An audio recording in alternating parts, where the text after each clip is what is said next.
one game apiece with the Houston Rockets. That's largely thanks to a massive Game 2 performance from Jalen Green, who tied a franchise record with 8 threes en route to becoming the youngest Rockets player in their history with a 35-point playoff game. But this one, it could come down to the status of Jimmy Butler, who exited the Dubs Game 2 loss after taking a hard fall. You see him arriving here. Will he and Golden State be able to bounce back in Game 3? We're counting you down on ABC. Every time I pop out and pop off. They are going to San Francisco, even at 1 apiece. God, son, they call me son, ain't no son of me. Ran 100 M's, the running thing. I assume everybody's going to play their best game when they come out. I can't let you drive the boat if you get sick. Monster game from Jalen Green. Oculus VR, that's how I see. I'm not done yet. I go to the Bay and handle business. I pop up high. There's going to be adjustments every game, and that's what you love about the playoffs. And he had it! Oh, my goodness!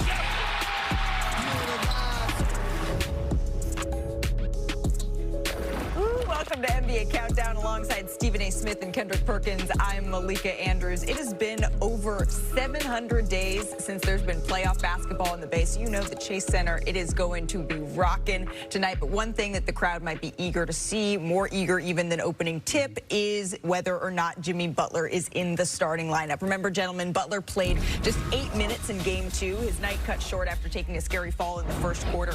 He was going up to secure a rebound. You can see it right here. He just comes crashing down onto that tailbone after being undercut by Amen Thompson there, who'd been jostling for position with Draymond Green before the collision. Now, yesterday, Steve Kerr said that there was a chance that Butler could go in Game 3. Our senior insider, Shams Charania, is here with us now. Shams, what is Butler's status with tip-off less than an hour away here?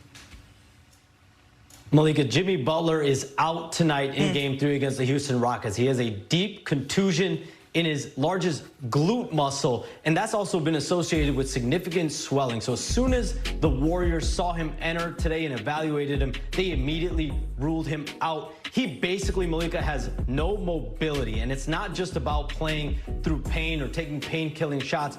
He literally cannot move well enough to play basketball tonight for the Warriors. And remember, this is someone that has played through a grade 2 MCL sprain for 3 quarters last season in the playoffs. The Warriors are now hopeful for Game 4 on Monday, potentially for Jimmy Butler to actually play. Out tonight, you can see just how quick the turnaround here is for Golden State going from Game 3 to Game 4, but they will be having to battle without Jimmy Butler in this one. So, Shams, what can you tell us about what the starting lineup could look like without Butler for the Golden State Warriors tonight?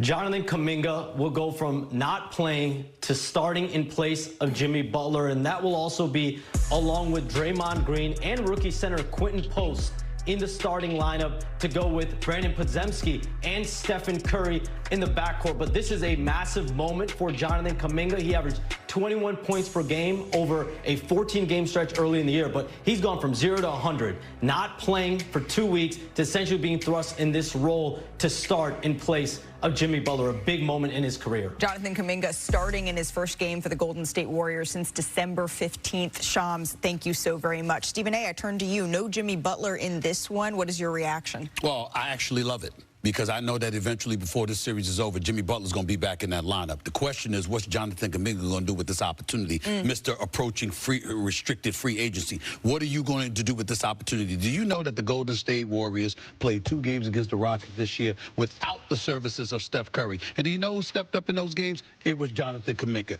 averaging 28 points on 59% shooting. Well, what you going to do? The playoffs are here.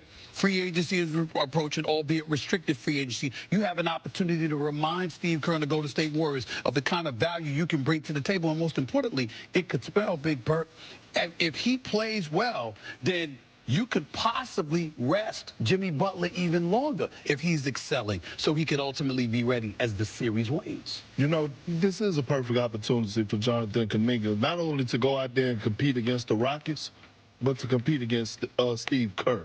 And show him, don't ever disrespect me again. Right? And it's okay. It's okay, because if it brings out the best of him, guess what? His value do go up. But it's bigger than Jonathan Kuminga when it comes down to Golden State Warriors. Steph got to have one of them tonight. You at the crib. You're the best player in this series. It's time for you to show up and show out. Here's the thing. Then I'm looking at Draymond Green. Where you at? He's been a complete no-show in this series, averaging 6 points. Okay, cool. We know him to be a defensive specialist and a guy that's going to anchor the defense. I ain't seen him stop Şengün yet. When he's the primary defender, guess what?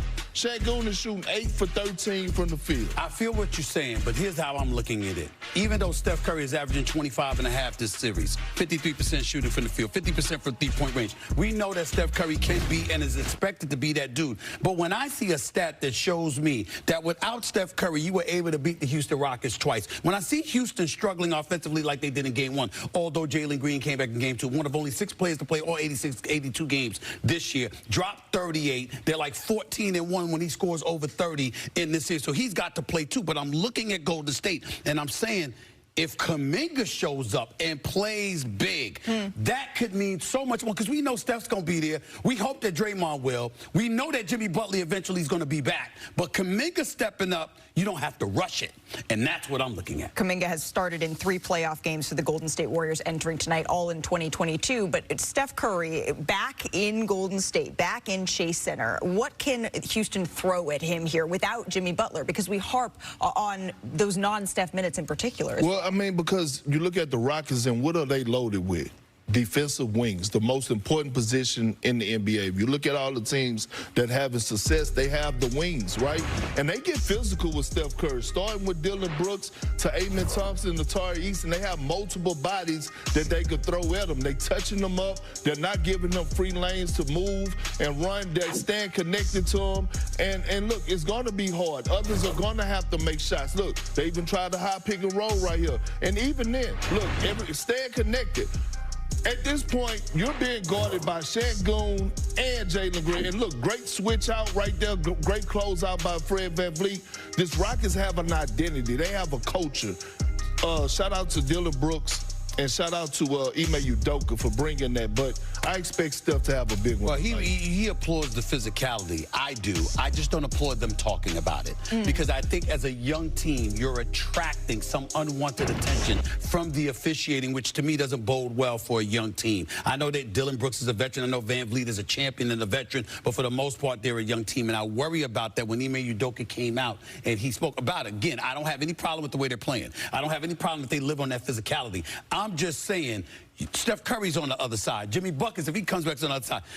As the series wanes, they'll get calls, particularly when you're talking about how you got to hang your hat on physicality because you think that gives you the best chance to win, and it goes against what the NBA likes for the most part. Right. I do worry about that. Defense has never been an issue for this Houston Rockets team, but offense, we've wondered at times where that scoring is going to come from. In Game 2, it came from Jalen Green, 38 points for him. And he said in Game 1, you know what, the lights were a little bright. I wasn't necessarily used to this stage. He needed to get used to it a little bit. How does he follow up that kind of performance playing on the road here? By showing the same level of aggression, period. You know what? You're a guy, listen, by all indications, he heard the rumors about KD. We all know that Houston's got a couple of assets that the Phoenix Suns would like to get their hands on. Well, guess what? Why should Houston prioritize wanting to keep you if you went to bed like you did in Game 1? That dude that we saw in Game 2 that was Jalen Green is the guy that the Houston Rockets love. That's the guy that the Houston Rockets will want to stay in H-Town. You see this opportunity with Steph Curry and those boys coming at you, especially with Jimmy Buckets being out. That's a prime opportunity for you on the road, feeding off your performance in Game 2 to remind the world it ain't no fluke and neither are you. Go out there and handle your business. I agree, but this is his first playoff road game. What is that like? As a player, you've been in this situation before. Does it markedly change when you go on the road? Hell yeah, that's why, you know, we hear the saying, or people say role players play better at home. Well, I done played with Hall of Famers, and you have to take your game to another level when it comes down to being that guy. And you're right there, say he is auditioning right now to show the Houston Rockets, hey, you can go to me. I can be that closer. But I'm not going to let you off the hook. We go revisit this Draymond Green topic right now. Because here's the thing. I saw Alex Caruso in the Memphis series change the game with his defense. Draymond Green has the same capability. Yes, Jalen Green had a great game. Alfred Şengün is their best player, right? Give you a quick story. We're playing the Memphis Grizzlies. I'm going against Big Zebo, right? No, it was always a brawl for it all when we matched up. Right. I'm the best post defender in the league at the time. I ain't said it. The late, great Kobe Bryant said it out of his own damn mouth. Okay? I walk up to him, game 6, we on the road in Memphis. I call the officials up. I say, hey, let us play. I don't need help. I tell Scott Brooks I want it one-on-one. That's what I want to see out of Draymond today. I want to see one-on-one, no double teams. Cancel out Şengün. Shouldn't be flirting with a triple-double because they got to send a double team. You was up for Defensive Player of the Year. Change the game with that. And by the way, didn't he guarantee a championship? He did guarantee a championship. There's no doubt about that. I'm going to hold him to that. That's what he did All-Star Weekend. He stole headlines, and rightfully so, because you guaranteeing the championship. We got to see what you can do. But in the end, Şengün, the brother can ball. He's not a scrub. Who? Şengün. I mean, the brother can play, okay? So we get where he's coming from. He brings a skill set to the table inside and out. He can hurt you. And plus, he's bigger than Draymond. But you're right. Draymond's got to step up. This